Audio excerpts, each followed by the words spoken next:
But finally, when I posted, I don't know, maybe the post was a little bit more dramatic than I thought. Why are you breaking hearts? Madem walikuwa nalia kwa comments. Niliona dem yangu hapo akisema maze please don't go. Are you serious by the my relationship yet? You get breaking hearts and minds. So you please Brian don't leave us. Wewe. Yeah, so the response was the response was a little bit overwhelming because for me it's like it's been in my head and especially at the front of my psyche, and so posting it was just like so that I stop the DMs. People are asking me, hey, you guy, you've not been posting, what's happening, we don't really see you in anything anymore. And so I decided to just post it, and after I posted it, the response was overwhelming. First of all, made me cry. Some of the comments actually made me cry because I was like, why? Is this really happening? Yeah. And I don't know, I just love what I do. I love it so much that sometimes I get upset when I see people doing it badly. Oh, you're that, okay, it's that passion. Yeah.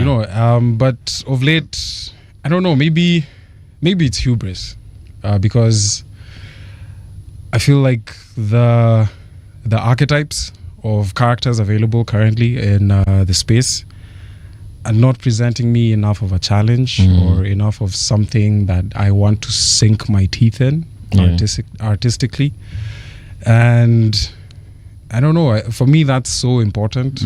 Like it's so important to be interacting with a script that like lights up things inside you. And it's been a while since such a script was in front of me, and so now it's more about making sure that I recognize that script when it is eventually presented in front of me, because most actors I would say have that difficulty of, so how do I identify a good script?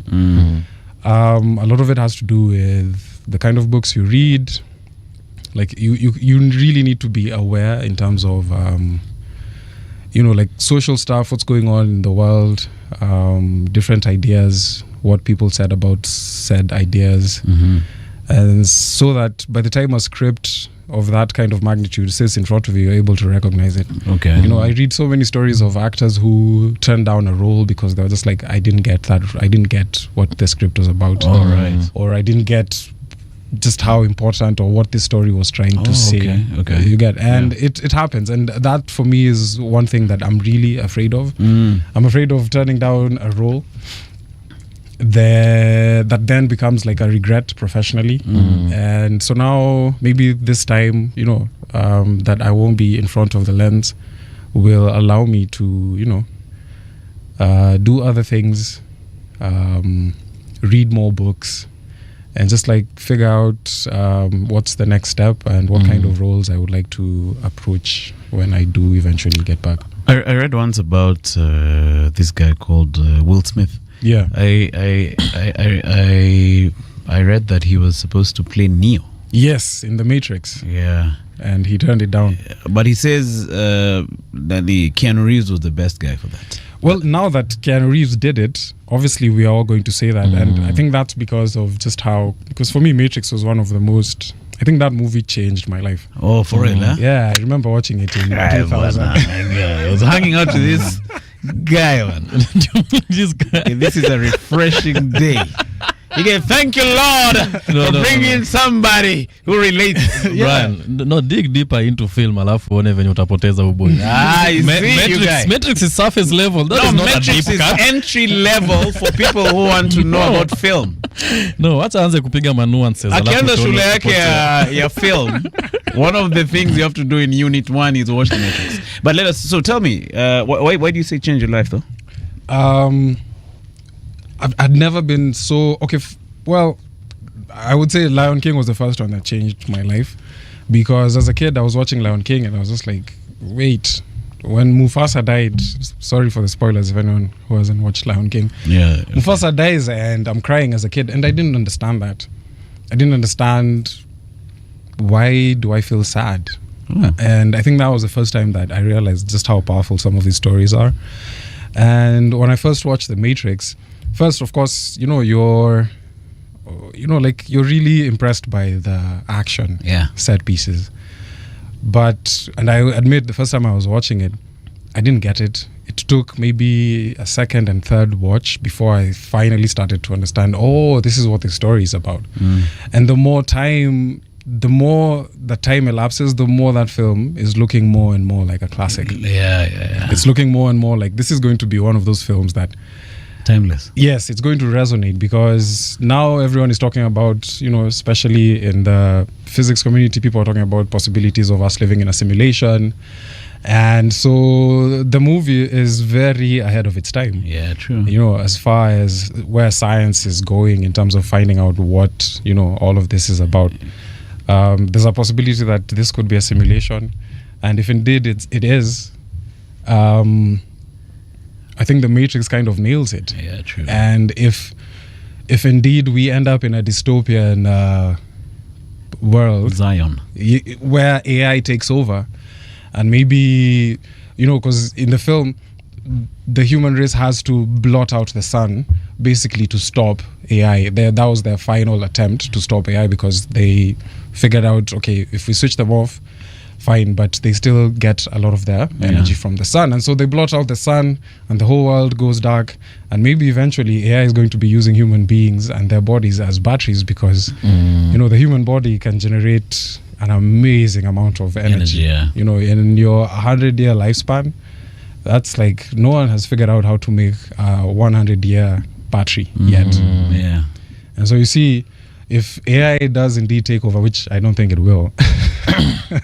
Me, I've been kind to ChatGPT, so me, I'm good. I don't know about you guys, but You've been quoting it. So we are cool, right, chat? You've been referencing. We okay. Yeah, but you watch The Matrix and then you realize, wow, stories can be powerful, and that really got me into the rabbit hole of films and the history of film. What are the classics? What are the films everyone needs to watch? Like, there's always a list that's coming out, especially today. So what were your early days like? Did you start acting straight out of the... Okay. No. Straight out of the womb. Is that what you're going to say?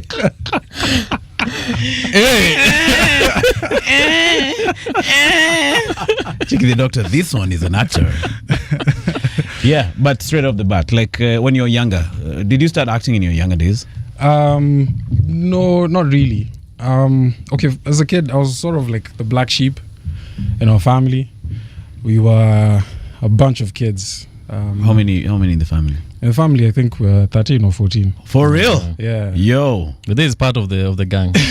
Polygamous family. Oh, wow, welcome. Kids welcome. No wonder you're this show. Yeah, we're all the same. Was polygamous. And so growing up as, black sheep kind of kid, Why did you consider yourself the black sheep?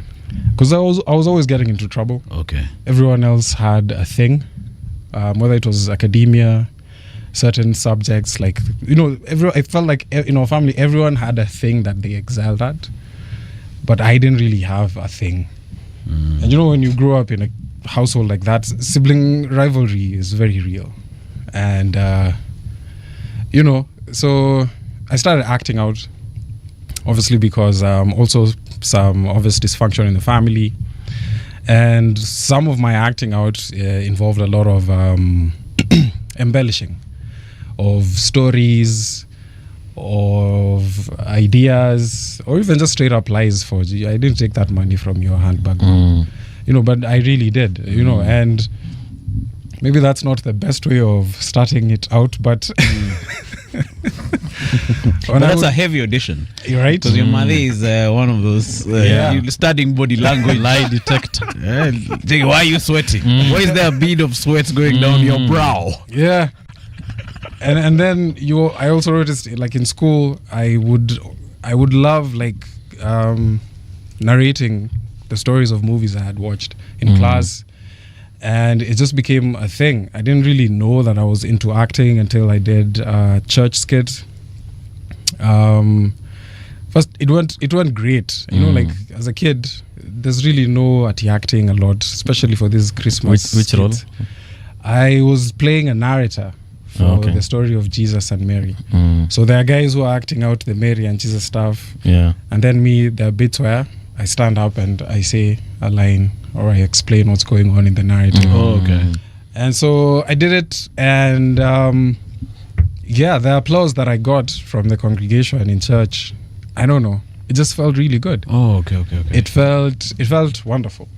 And I didn't know just how much I was in love with that feeling of the applause, because I didn't really know that I was doing something well. Because for me it was just, okay, I'm supposed to say these lines at this point. Akishafika pale, I'm supposed to say these lines. But everyone after church was just, you did so well. You did the thing so well. You know, one of my siblings lied to me that my fly was open after the performance.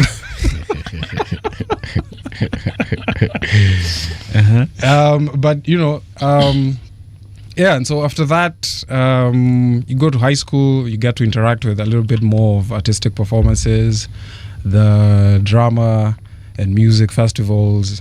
And then when I really found out that this is something I would like to do was after high school. Here's the thing about acting.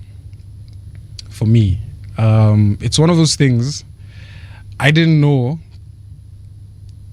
came so easily to me until I was around fellow creatives or fellow actors. And so, I mean, not in a bragging type of way, because I'm not trying to be braggadocious or anything, but sometimes you're in an acting class and you see the way someone is trying to be directed, and you sort of know how to arrive at that emotion, or you know how to play it in a way that I don't really know how to explain it. Like, I just felt like it's intuitive. Yes, there were these instincts. Always being or trying to be like present in the moment, and you know, just living truthfully in imaginary circumstances. For me, always just felt so natural. And so it almost became easy to excel at it, because you know, because of all these factors, you know. And when you find a thing that comes easy to you, it's that much easier to enjoy. And I think that now became my story, because the more I went for auditions, the more I would get callbacks. Even when I wouldn't get a role, that was very encouraging, because it was like, okay, there's something here, there's something. And I think 2 or 3 years after I've cleared high school, I met my first acting coach. His name is David Morin.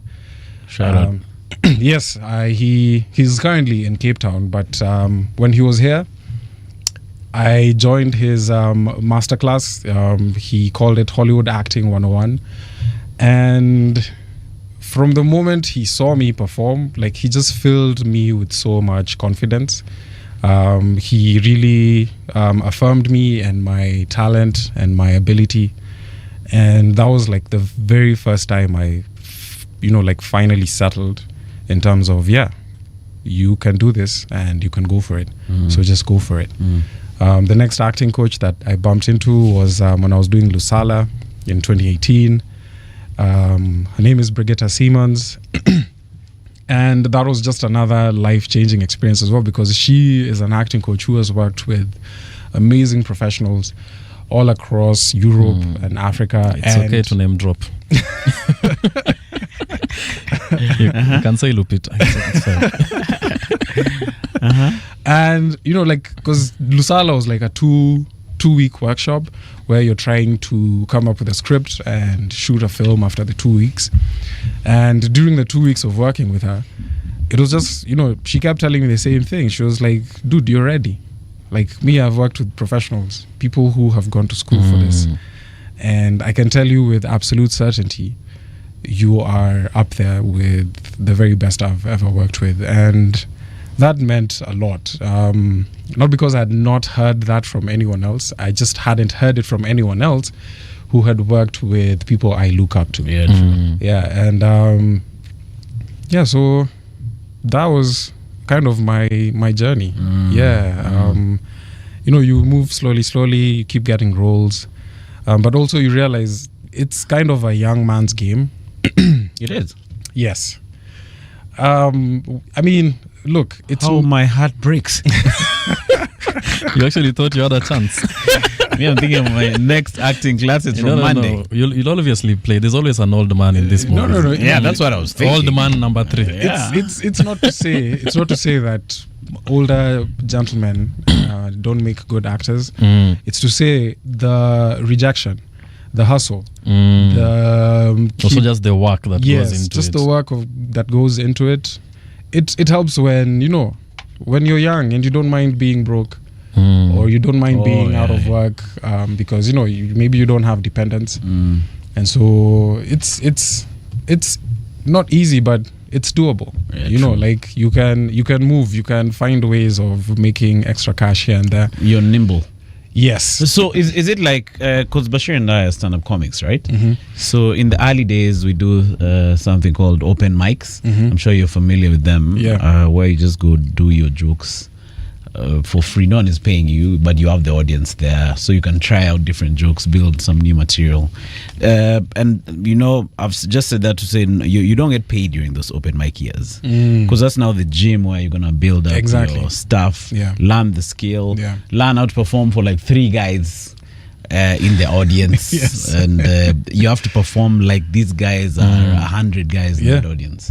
So is it the same for actors? Are there years or periods where you just play roles but you're not getting paid? Yes, it's the same. I mean, kuna watu wanza on stage, guys maybe don't have money to pay you, so after rehearsals unabaiwa chipo na kasoda, unaenda home. Hata kuna sausage. Sausage labda mshare. Hiyo ni ya main, hiyo ni ya Staro. There's a friend of mine called Victor Nyata. I don't know if you've come across that guy's work. Crony Productions. Yes, Crony Productions. He used to, when I met him, he was a guy for Heartstrings. So you remember Heartstrings? Yeah. It's Sami Mwangi, shout out to him. Yeah. So Victor Nyata was the guy for being sent. So he'd be sent to go and bring food in for the actors. Yeah. And I remember it's just like high school to me. Yeah. You're bullied kinda. Yeah. Cheki wewe ndio uleta chakula wewe. Yeah. Wewe tunasikia njaa, umeleta wewe soda ziko wapi wewe? But that guy turned out to be one of the dopest actors. But what I liked about him is he had the grit to stay through that season. So you're basically saying it's the same thing, right? It is. First, everyone has to pay their dues. I don't know that it's only actors. I think even doctors. In life, right? Yeah, in life you have to pay your dues. Before people actually recognize, oh shoot, Bashir Nimzi. Yeah, you have to be a Form 1. Yeah, it can't just start from Ati Bashir Nimzi na that's what everyone is saying. No. They're going to be those years. Kateni hiyo clip tu hapo. Without context. Hiyo tu. They're going to be those years where people are like, hey, have you seen Bashir? The guys are like, who's Bashir? No, I've not. Yeah, that guy is dope. So eventually you get to a point where everyone kind of recognizes your work, or they've heard of your work, or people kind of now appreciate what you do. So you have to pay your dues.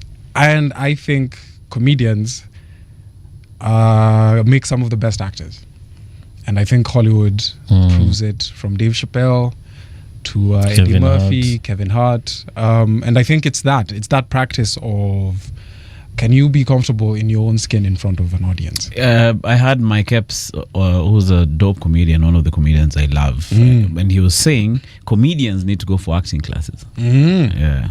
He said, don't just sit over there going for open mics. Also, go for acting classes, because it'll help you. No, even if you don't get a big break in acting, it'll also help you on stage. Yeah, because I think the next step for, especially in the Kenyan film sector, I think the next step is comedians doing some Dave Chappelle type of stuff. Because Dave Chappelle was just having fun, trying to make people laugh, and Comedy Central picked his show up. Before you knew it, people were offering him crazy money just to do movies and to do other stuff. Yeah. And I think it's one of those horizons that comedians should start exploring, because especially once you build like an audience, people know, this guy is funny. I think it's just natural to want to do other forms of comedy that doesn't, mean just standing on stage. Yeah, just standing on stage. And when it comes to comedians, I think there's so many comedians out, especially now in the comedy space in Nairobi. like I see them and I'm just like, this guy would make such an amazing movie. Oh, okay. You know, even if it's just like Mr. Bean type of stuff. I think that's the next step. And yes, comedians need the acting classes, but most of them don't have to go through the dread of getting someone to be comfortable in their own skin. Okay. Because that's the thing with being in front of the lens. The camera kind of, I don't know how to even explain it. The camera sees you. And the camera can kind of tell when you're acting.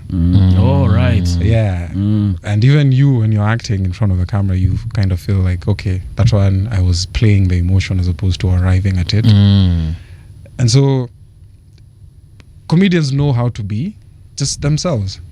And the camera appreciates that. And it's going to be whoever's going to be at the monitor, whether it's the director, producer, whoever who's watching you. And there's just going to be like, yeah, that was a great scene. And it's not because you fumbled your line or you didn't fumble your line. It's because you were just yourself. And most comedians know how to do that, like effortlessly. And I think it's because of the practice. And that's why most people who are starting out acting, you're told, start with stage. Because stage is everything. Stage is everything. So that's like theater. Yes, yes. Okay. Theater performances are, you know, because it's so organic in the moment. You know, I've been on stage with people who they completely forget an entire scene, and then they leave you on stage, and so it teaches you to think on your feet. Yeah. You know, like what happens if you forget an entire monologue? So they just leave. They just exit stage left. They go and they leave you on stage. And everyone in the audience, and you know, like that's the beautiful thing. People in the audience don't know what this story is about, don't know that you guys have skipped a line or skipped a scene. And I think that makes it beautiful, the unexpectedness of it. And there's just something on stage, like the way you can do a stage performance tour for an entire year and no single performance will be the same. Like it's crazy. And this is not the same with film or being on set. Okay. Like there's something that always changes. Like sometimes an audience comes with a certain energy. Yeah, like, true. There's an audience that are just into it even before the thing starts. And also there's someone not into it. Exactly. There's an audience who are just especially like, on Wednesday.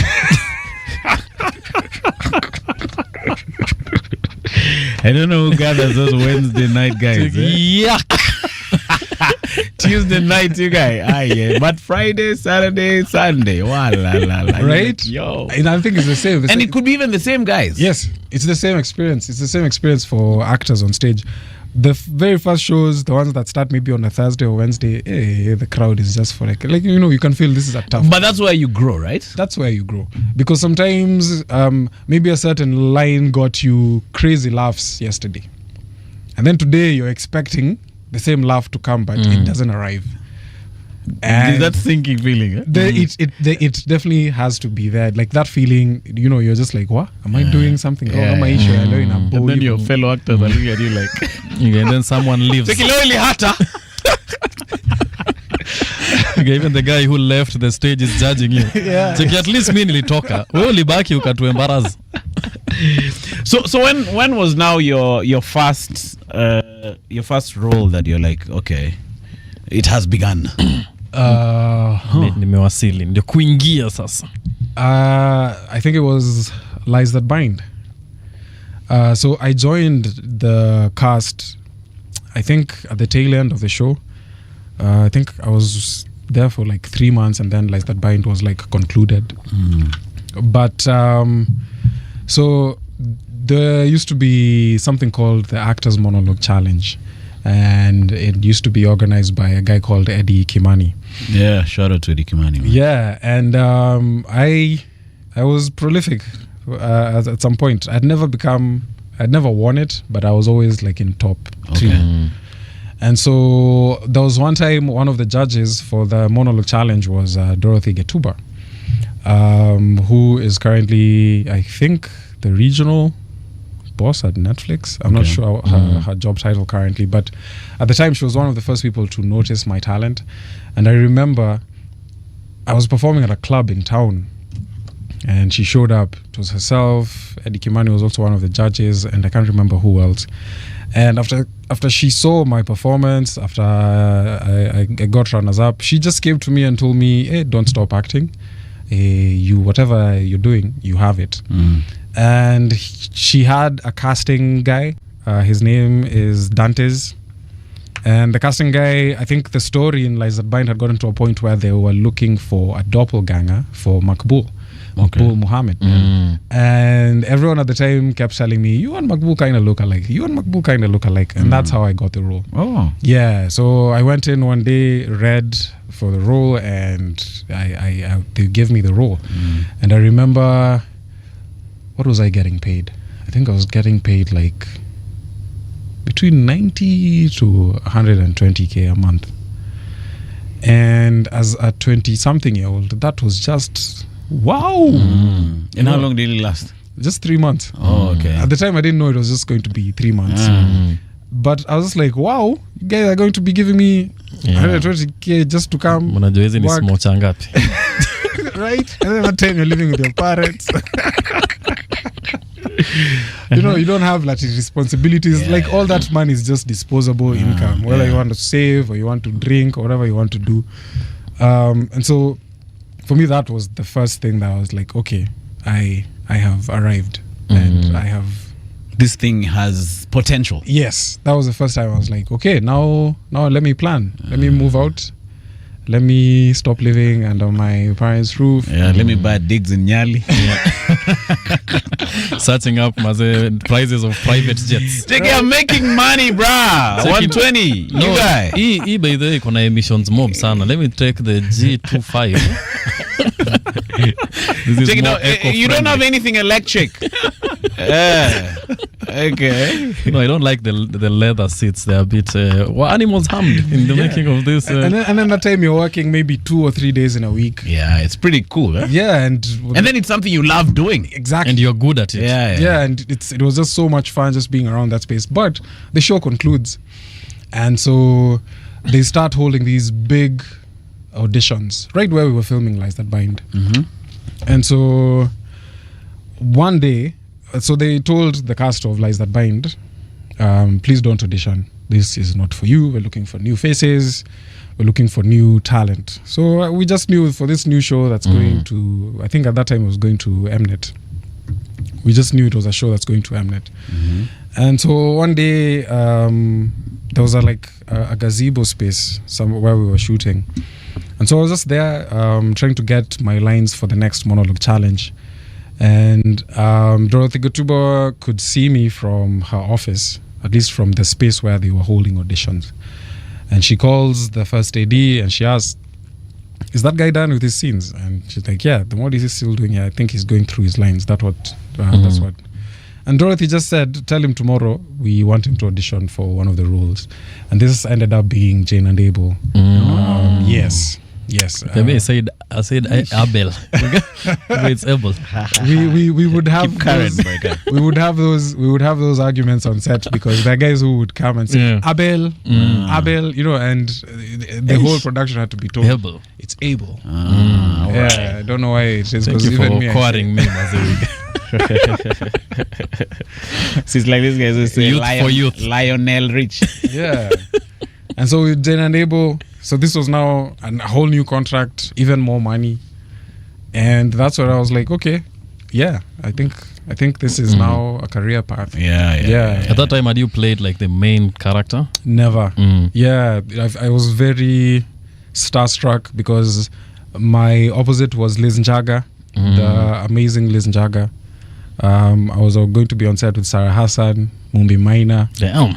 And then at that time, I had never worked with them, so I was just very nervous. I was very nervous about being able to hold my own because in my eyes, they were much more experienced and they had like a star thing to them. Yeah. And at the time, I didn't have. Yeah, it's always interesting when you meet some of these guys who you're looking up to, man. You don't know if you should talk a lot, keep quiet. You don't know if you'll hang out after the rehearsals. I think you just have to go home. You're not there yet. So from then on, things just went on the up and up. Yeah, things just kept. I mean, of course, they're always like lull. Yeah. General Label had to conclude after some difficulties in production. I can't really remember the issues, but I remember it was difficult to get work after that. Okay. Not because you're not doing the thing. Of course, you're involving yourself in theatre projects and basically just any kind of work that you can get. Excuse me. And so you kind of like, bed yourself in and you hold out because, most actors who've been through it, they tell you, yeah, it's going to happen. Yeah, there's going to get a point where people know your face and now people are like, no, we don't want people to think of that show when we cast for this new show. Yeah, like that's it's just a professional hazard for actors. Yeah. Is it like, it's a double-edged sword. Is it like typecasting or something? Or that's different? Like, have you been typecasted where it's just like you are the guy who's just like testing chicks and like the romantic Yeah, you want to be a bad guy? I think it's critical. Yeah, I think it's sometimes unavoidable because it's a very hard space to be in, and sometimes for you to get like your foot in the door, you just have to accept, okay, I'm going to be typecast. Okay. And you see, as an actor, you have to know when you stand in front of the mirror, what vibe do you get? If you put on a suit, do you look like a lawyer? Do you think you look like a thug? Like, as an actor, you have to be able to look at yourself in the mirror and go like, okay, so that's my inlet.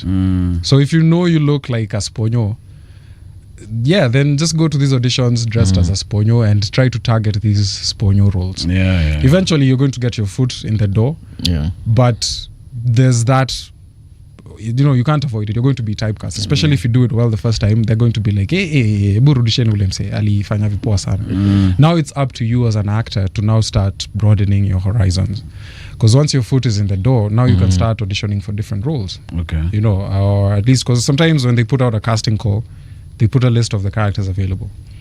So now instead of going for that sponyo role, maybe you go for the lover boy, or maybe you go for the villain. Yeah. I would love to play more villains. Villains are just so much more fun. How come villains? Is it by design that the villain most time doesn't win? Is there an ethical thing around that? I don't know that there is, because I think we, especially millennials and Gen Zs, have lived through the greatest period of anti-heroes in TV shows. Whether it's Thanos, or because everyone now agrees online, on YouTube, on all these forums, that Thanos was right to do what he did. Nature needs healing. Because this guy is a big Thanos fan. No, there's Thanos. There is also Heath Ledger played Joker. The Joker. Really well. That you're like, yo. But let's hear him out. Let's give him some. Yeah, he seems to be making sense. And this is the thing with villains. When you actually interact with the villain as an actor, you realize it's not because in his mind he's evil and he's trying to be evil. Just like Thanos, in his mind, he is right, and he's the only one who is able to do anything about it. So for him, it's like an obligation. It's like a duty. Like, if I don't do this thing, regardless of how many people end up dead or whatever, the world is not going to be the same. And that's why villains are so many villains are so compelling, especially in this age of anti-heroes. It's because some of these arguments are deep-seated arguments on different archetypes in the world and the kind of things people are going through and dealing with, different ideas that are in the psyche at the time. And the villain is making you relate to that. Exactly. And that's why Thanos made so much sense, because in this world of climate change, where Bill Gates are telling us the world is going to end by 2020 what, everyone has that feeling of, if we don't do something to save the planet, it's a small price to pay to lose half the population. Exactly. And so most people resonated with that in terms of, I can relate. We definitely need to do something. There was also Ben in Gotham. Yes. You remember that?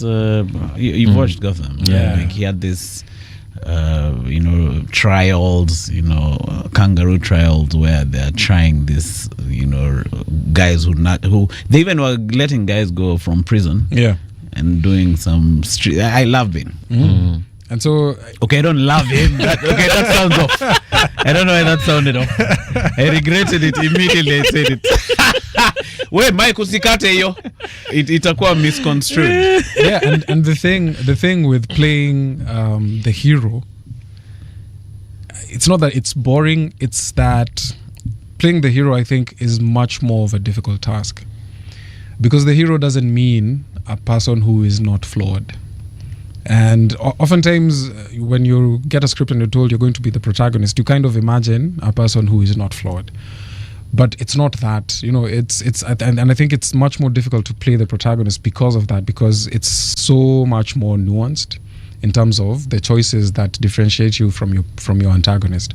Because the best stories actually show you that there's no difference between the protagonist and antagonist except one critical choice. And maybe playing that kind of role, it's much more challenging because the nuances need to be very deliberate. So you have to work really closely with the director so that you don't just come off as this holy Joe person who's, the hero. It has to be someone who's going through like a conflict of things, so that you see, this is why they made that decision. This is why they didn't go for the wealth or for the money or for any of that. And I think that's more challenging to play. But when you look at villains, it's just so much more fun when you're a villain, because you get to have a bigger playground in terms of, even with your director. The director will tell you, I don't really know how you've interpreted this scene or how you've interpreted this character, but in this scene, you just go. Kwa tumbai. Yeah, we kwa tumzi. But when you're a hero, not so much. You don't find many scenes like those where you're told, weji achilie tu. Utaambiwa, no, Brian, this guy is going through this and this and that. So he can't be doing these things. Yeah. Do actors get paid more when they do sex scenes? Yes. Like there's unaongezewa kakitu hapo ya nne. Well, the ones that I have been in, yes. How do you audition for those ones? What do you mean? Jackie, Emmanuel. So kuna specific zenye nilikuwa nataka to participate. So there's the first time I actually experienced that. I don't know. This is not really my story to share, so I will retract some of the names. Okay. There was a really big show, a Netflix show actually, where they were filming here in Nairobi.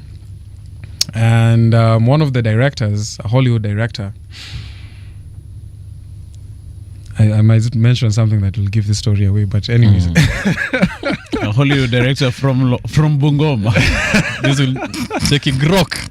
Which film is this? No. This is actually one of the directors who actually worked on The Matrix. Yeah, so if there are people at home who know their film, the stuff, they know what show I'm talking about. Yeah. And so one of the actors in that show had been asked by the director, look, I need to see if you can do some intimate scenes, and I'm not able to come to the country and audition you. However, my casting person there on the ground says they can organize. And so the actor was asked who she would prefer as a scene partner, and she suggested me in a list of I think 3 guys. So I ended up being the guy who was available, and so I was just told, you just come. Yeah, I remember even me had been shortlisted. You're right about the shot. Yeah, so the casting agent was our intimacy coordinator. Okay. Because you need an intimacy coordinator on set when you're doing intimate scenes. Because most people at home imagine you're just told, see, it's a kissing scene, or you guys are about to do the thing. Yeah, you just go. I am people at imagine home. That's what I imagine exactly. People imagine that you're just told, you just we mpige let's go. Kiss. Well, that's not how it works. And I remember the first time in my mind, that's also how I thought it was going to go. So, first of all, the lady I was helping audition is extremely attractive, like, woof. And I was not prepared for just how attractive she was going to be looking that day. So when I get there, it's not that thing for where you're told almost like a dance. So this scene is going to start here. You guys are going to see each other, and at this point of the line, you move towards her. At this point of the line, you unbuckle whatever she's wearing, and at that point, you guys are making out. So when we get to that point, we will stop so that the camera can adjust. So you're talking through that. So we start rehearsing, just going through the movement, not really doing the actual kissing or touching, but just basically like miming the movement. But I needed a break. It was getting a bit overwhelming. Because I started getting aroused, and I needed to take a break and be like, let me just go to the washroom. So these things happen, and it's important that when you're on set, you realize you should not be getting a boner. Yeah, you shouldn't. But I heard there's something you wear to there are things. Yes. They're like like they're called like member pockets. Okay. For you to put your member in. All right. Basically just to stop any kind of unwanted contact or unwanted physical touch. So I needed a break. I cooled off. And then we did it. And I was worried that I was going to get aroused again, but it didn't happen. Okay. And oftentimes when you watch a scene, no matter how turned on you might be at home, oftentimes that was not what was happening in that scene. Okay. Yeah, like there's just so much going on in your mind that, all the blood is in the right head. It's interesting to hear. I heard this story about Prince Charles when he was Prince. He has a guy next to him when he's going to watch a movie. So just before the intimacy scene, they tell him, then he funicas his eyes. Really? Yeah. But why? Check it, Your Royal Highness, please funica your royal eyes. Check it. No, but it was an interesting experience to learn those things. Yeah, and so you learn, like this is how you audition for such roles, and it's easier when you work with like an intimacy coordinator and professionals, people who know how to do it. I've also been on sets where you're told, mujibambe tu. I'm sure the budget for that one is a bit low. Yeah, for sure. Sidhani wako na pesa ya ni member pocket. Yeah, me sure. Today then I'm learning about this story. Yeah, but also like there are certain things like even actors out there don't know. Like if I have an intimate scene with a lady,